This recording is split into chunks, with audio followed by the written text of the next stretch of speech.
was a tomboy growing up, grew up on the farm. When we moved from McGee Road, we moved out onto the farm out on Harris Bridge. And I was always tinkering with things.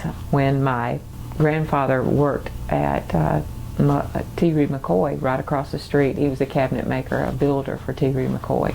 And he used to have a transistor radio that he kept in his shop and would listen to the news and talk shows and that type of thing during the day. And it quit working. Of course, at that point in time, people just didn't throw things away like they do now and go buy another one. So I pulled it down one day and got to tinkering with it and actually got it back to working again.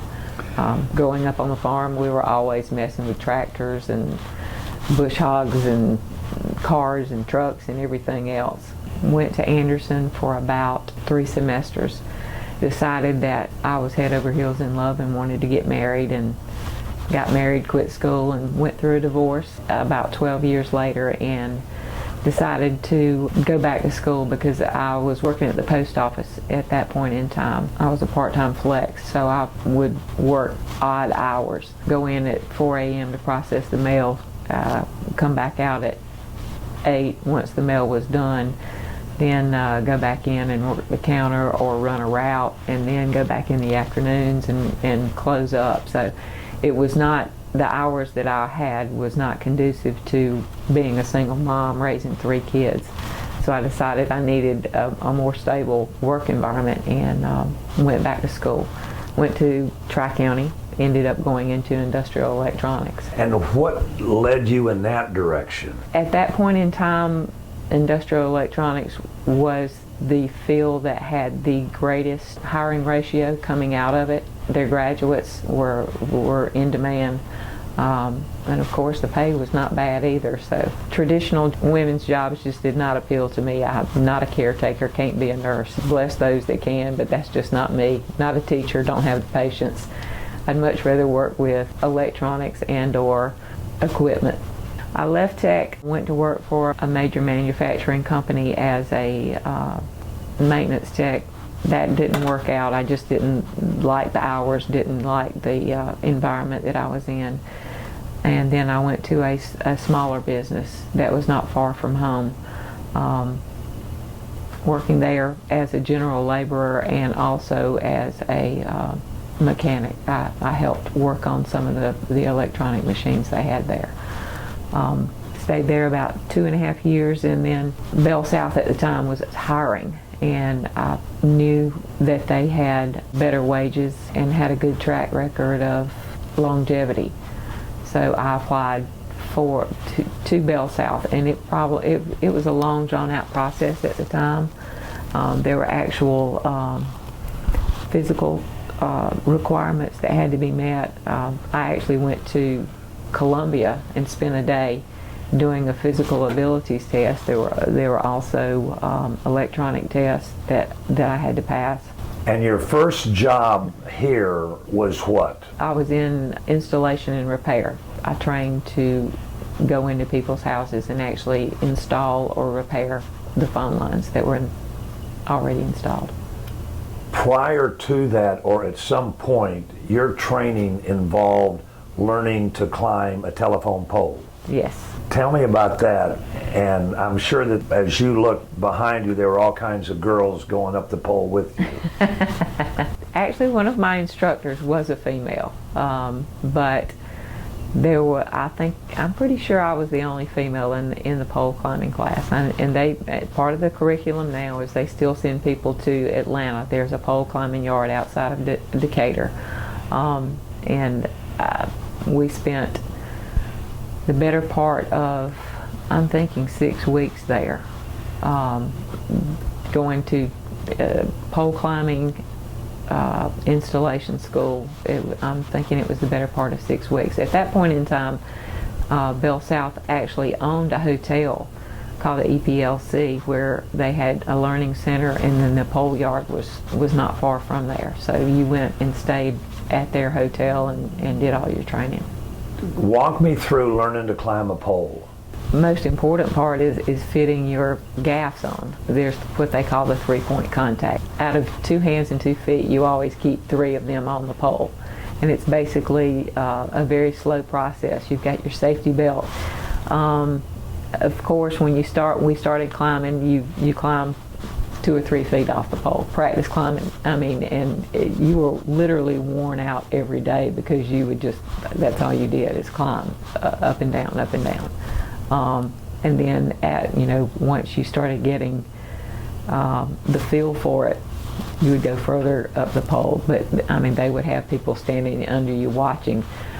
In the beginning, we did have safety harnesses on. But it's got to be pretty satisfying for you knowing that you see that pole, you know, hey, I can climb that sucker if I have to. I'm not sure that I still can, but yes. And honestly, you did not use pole climbing that much, but they encouraged us when we came back to work, not to rely heavily on the ladder, but to climb. What do you and hurricanes have in common, and how many of them have you personally met? Hundreds. No, I don't think it's hundreds, but every major hurricane within the past 20 years, I have worked either locally or as support, or actually going to the field as a disaster recovery specialist. What we have in common, we're both trouble. Create a lot of messes. Give me an example. Let's take Katrina. Mm-hmm. As devastating as that was, you're home, you're watching it on the news, knowing eventually I'm going. At that point in time, we did not have dedicated disaster recovery teams. They always asked for volunteers. Just as soon as a hurricane started building out in the Gulf or wherever, I would put my name on the list. Why? It was just something I enjoyed doing. I enjoyed the work. It is an adrenaline rush, but I also enjoy helping people. Being able to help people in probably what is some of the worst times in their lives has always been gratifying to me. How do you go about fixing the problems? There's what they call a first wave, a second wave, a third wave of volunteers that go in. First wave is responsible for setting up the resources. I was not involved in that directly until Hurricane Maria hit Puerto Rico, and I was one of the first responders there. But the other hurricanes, there was a tent village. The company would arrange to have tents, cots set up if there weren't any local hotels that were up and operating. We've been known to bring in generators to help run the hotels so our workers could stay there. We have unlimited resources when it comes to hurricanes. If you visit one of our disaster recovery camps, it's literally like an anthill. I mean, there's people going every which way, doing everything imaginable, but it's orchestrated chaos because everybody knows their job and knows what to do. With Katrina, most of the hurricanes, my job was engineering. Go out, survey, literally cover every square mile of the territory that's damaged, and make preliminary notes as to what is damaged, what needs to be replaced, and start sending those reports back. And then you've got construction workers that are contractors that are there to start putting poles up. I mean, literally putting the pieces back together.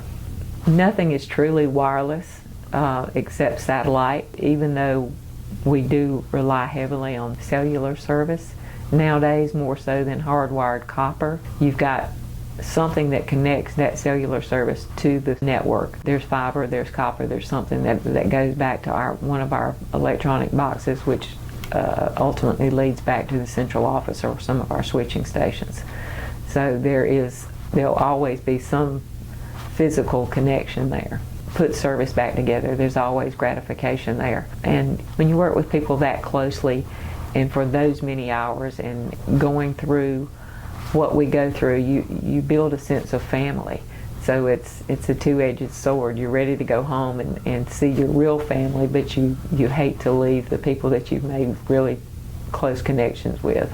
In situations like that, how are you all communicating if the outside communication grid is down? How are you communicating? In the early days, two-way radios were our friend. If I remember correctly, in Katrina, we actually used an outside cellular company that was local, that had communications that we could rely on, but we relied heavily on two-way radios. It's usually 14 hours a day, 14, 16 hours a day, 7 days a week.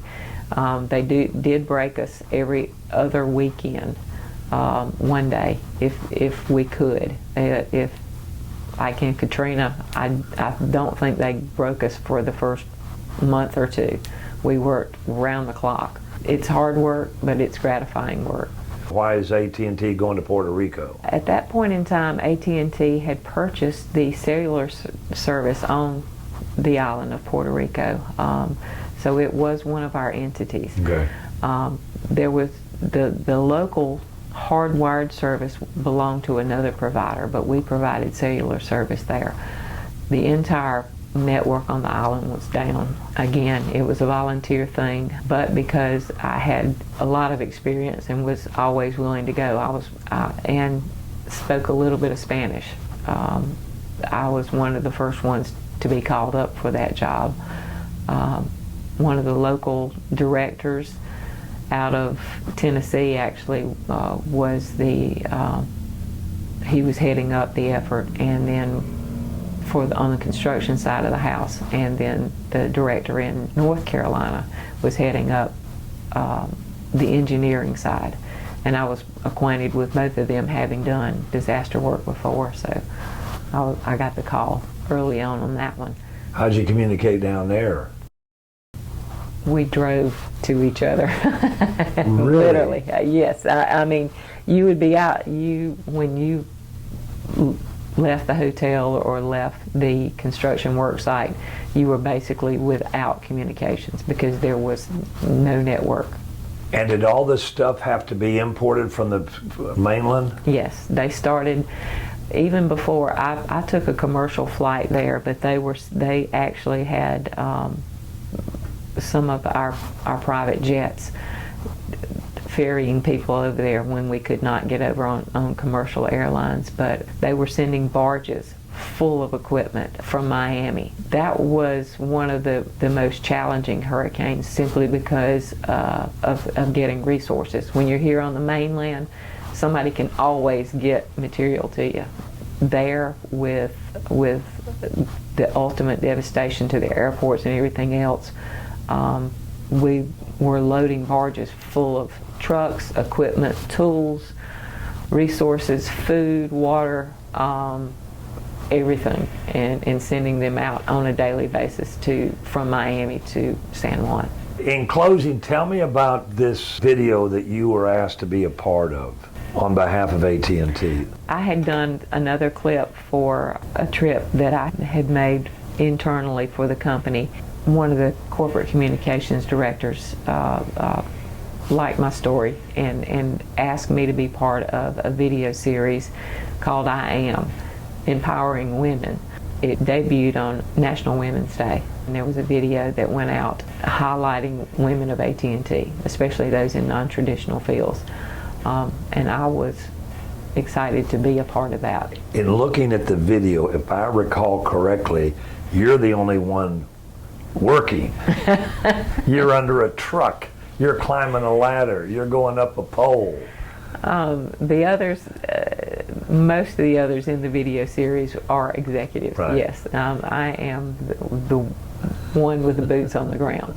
And in that video, it highlights the fact that my roles have changed in disaster recovery now. I'm part of the FirstNet primary responders and national disaster response team. So now I actually drive one of the satellite Colt, which is a cellular service owned light truck, and deploy satellites for temporary service.